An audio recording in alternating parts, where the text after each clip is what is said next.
Wait a minute. What exactly is a theme?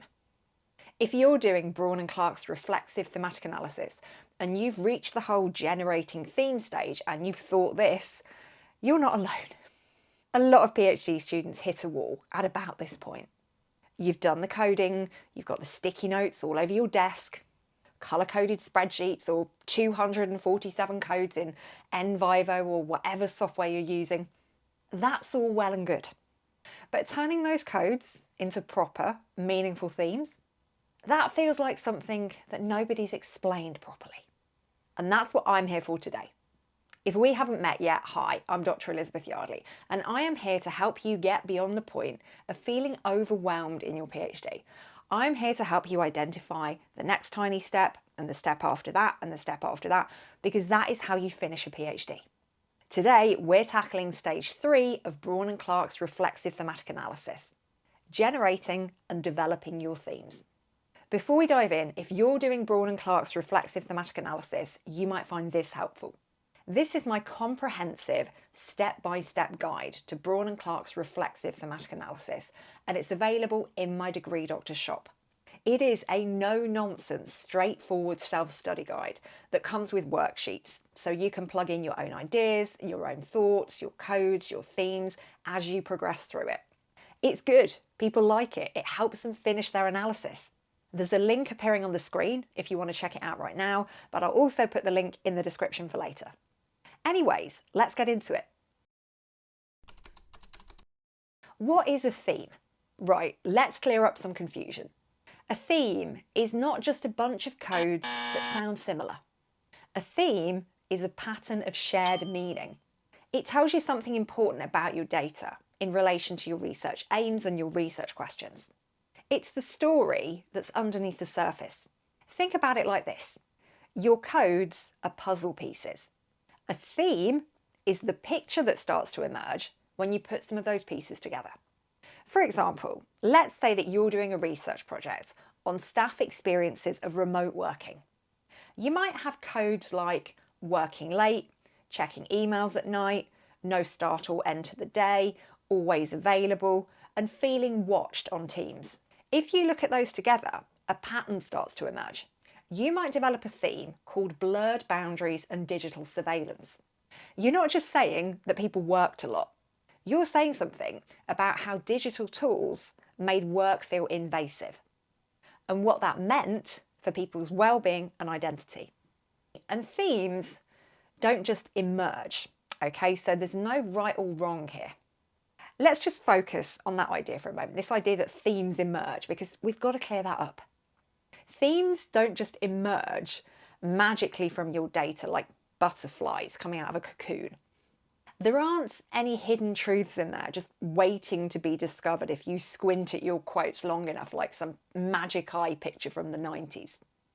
You are not a theme detective, you're a theme builder. In reflexive thematic analysis, you are actively constructing your themes. You're making sense of your data based on your own research questions, your own theoretical framework, and your own lens as a researcher. That means there is no one correct interpretation. Two researchers might come up with different themes based on the same data, and that is perfectly okay. What matters is that your interpretation is well-rounded, it's grounded in the data, and it's linked to your research aims and questions. Your positioning, your experiences, your assumptions, all of these things shape how you make sense of that data. And reflexive thematic analysis embraces that. So stop worrying about whether your themes are right and start asking this. Are they meaningful? Are they useful? Do they help me to answer the questions that I set out to explore? Those are the goals. Before we get on to the next thing, I want to hear from you in the comments. What is your biggest struggle with generating or developing your themes? Are you stuck between two themes? Can you not tell whether this thing is a theme or a sub-theme? Are you just not sure whether it actually means anything? Drop it in the comments, because here at Team Degree Doctor, we read every single one. And we love helping you untangle these things. So get typing and we'll help get you unstuck. Okay, so you've got your codes. Now what? Here's a practical way to start. lay out all of your codes, whether that's in NVivo, in Excel, in a Word document, or sticky notes on a wall of your house. And start grouping together codes that seem like they're connected. But don't force it, and don't put loads of pressure on yourself to get it right or to get it perfect on the first go, because there's no such thing. Ask yourself these questions. What is the underlying idea here? What connects these codes meaningfully? What's the bigger picture? It's a bit like storyboarding, creating a story. You're looking for the chapters of your data story. And don't worry if it feels messy. This is a messy stage. It is supposed to be messy. If you're in a mess, if you're in a complete state, you're probably doing it right. So keep thinking, keep refining. Asking yourself, am I grouping these codes together because the words are similar, or am I grouping them together because there's some similarity in meaning? Okay, those are different things. And importantly, is this theme helping me answer my research questions? How is this theme connected to my aims? And what you might want to do is write down your aims, write down your research questions and have them to hand, have them visible so that you can keep looking back and forth between them. Next up, developing themes. When we're talking about refining and reworking, we just need to be completely honest here. The first set of themes that you develop probably won't stick. Okay, these are probably not going to be the themes that make it into your thesis. You're allowed to merge two themes together. You're allowed to take a theme and split it into 2 or 3. You're allowed to rename themes when they've evolved, when they've developed a bit. You're allowed to realise that something isn't a theme at all and just throw it out. Or if you're not comfortable with throwing it out, deleting it, getting rid of it, you might want to set up a document that you call discarded themes, and you put everything in there that you've gotten rid of. So if you do want to revisit any of the deleted stuff later down the line, they're all there, they're all safe, they're not going anywhere. This is all part of the process. And in fact, changing your mind is a good sign, because it means that you're thinking critically, you're thinking reflexively. You're not just settling for the obvious. Let's go back to our remote work example. Say you had a theme called work-life balance. Sounds fine, right? But then you realise that your data isn't just about balance. It's about how boundaries were constantly negotiated, ignored, or policed, often differently for different people. So you rework your theme and you rename it Precarious Boundaries and the Myth of Balance. Now suddenly it's got teeth, okay? It's saying something. That is the level you want to get to.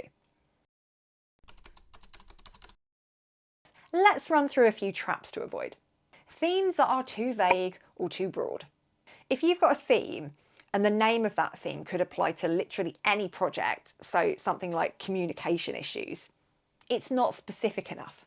Get more specific here, get more niche. Ask yourself, what kind of communication issues? Why does that matter here? And your answers to those questions are going to help you get more specific with that theme. Mistaking topics for themes. A theme isn't just something people talked about.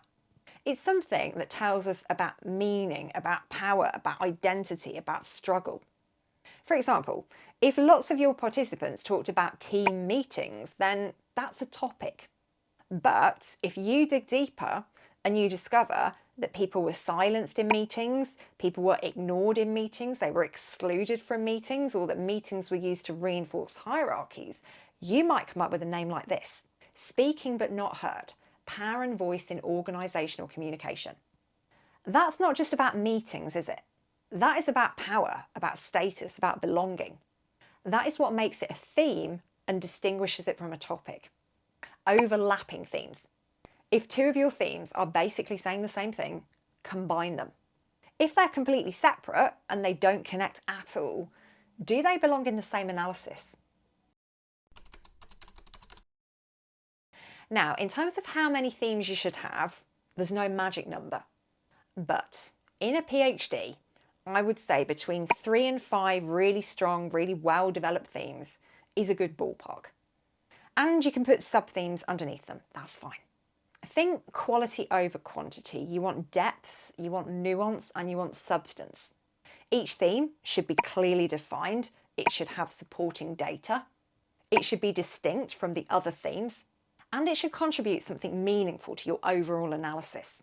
And if you are in theme chaos right now, if you're sitting there and you're like, oh, this doesn't make any sense, these are overlapping, these are not connected, just nothing is working, then you are exactly where everybody is at this point. Go take a look at my Reflexive Thematic Analysis Guide for more help with that. The link's in the description, go and check it out. And appearing on your screen right now is another video I think you'll enjoy if you like this one. It's a deep dive into another important stage of thematic analysis, writing up. And writing up is where so many people get it wrong. They have these amazing themes, these amazing insights, and they just don't make it into the final write-up. The final write-up ends up just being a bit meh.